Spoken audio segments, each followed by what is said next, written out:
නෑ ඉතින්. කතා කරන්න හැදුවේ. හරි මොනවද කතා කරන්න තියෙන්නේ? මල සමයම් බෝල සබන්.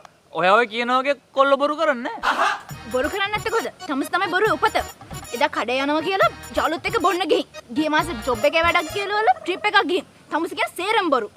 දන්නේ නැද්ද ඉතින් ඔය ඉඳලා හිටලා බොරුවක් දෙක කියන්න වෙනවා. ඉඳලා හිටලා තමුස් දිනපතා යාළුවොත් එක්ක කන්න යනවා කියලා කෑම කාලා දුමකොත් දාලා ඇවිල්ලා. ඒව තමුස් දිනපතා කරපු බොරු. සුන්දරී මේ අහන්න. ඒක බොරුවක් නෙමේ. සත්‍යයෙන් අඩක් පමණක් පැවසීමක්. තමුස් දිනපතා බොරු කීයක් කියන්නේ නැද්ද? පිරිමි සංඝාත්‍යයෙන් බොරු කාරයෝ. මේ ගෑණි පිරිමි බොරු කියන්න ආස මිනිස්සු නෙමේ. නමුත් මේ ස්ත්‍රී සංගතියත් එක්ක පිරිමින්ට සත්‍යවාදීව ජීවත් වෙන්න බෑ. අපි මොන දේ ගැන ඇත්ත ඇතිසැටියෙන් ප්‍රකාශ කරත් උන් මුල්ලක් කල්ලා රණ්ඩු කරනවා.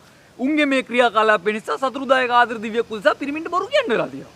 අනේ මේ ඇත්ත කිව්වනම් අපි රණ්ඩු කරනවයි. බොරු කාරයෝ. මුහුදු වතුර බිව්වට තිබානි වෙන්නේ. ඇත්ත කිව්වට ගෑනුන්ගේ තරහනි වෙන්නේ. ගෑනු ඉන්නකම් පිරිමින්ට ඇත්ත කියන්න බෑ. තේරුම් ගනින්. තමුසේ කව් බීපු තැන් වල ලේට්ලා ගෙදර ගිහින් බොරු කිව්ව මගේ හොඳට නම් එද ටවුන් යනවා කියලා පන්සල් ගියේ. ඒක හොඳ ගමනක් නේ. පන්සල් ගියා කිව්වනම් තමුසේම කොහොමත් විශ්වාස කරන්නේ නැහැ ඔය. තමුසේ කොහෙද පන්සල් යන්නේ? වැස්සකලොත් පන්සල් ගියපු උන්ද තමුසේ අද මොන ගෑණික්ක දෙන්නේ? කියලා තමුසේ කොහොමත් රණ්ඩු කරේ.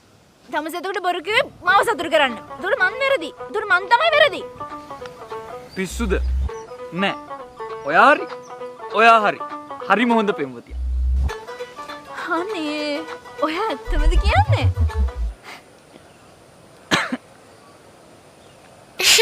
පොඩි කාලේ ඉඳ මානමාල විසේ කොල්ලෝ ඉතින් එම තම වෙන්නසක් නැත්තේ බාරකාරියෙව්ව ඉඳ පාසලේ හතේ ඉන්න එක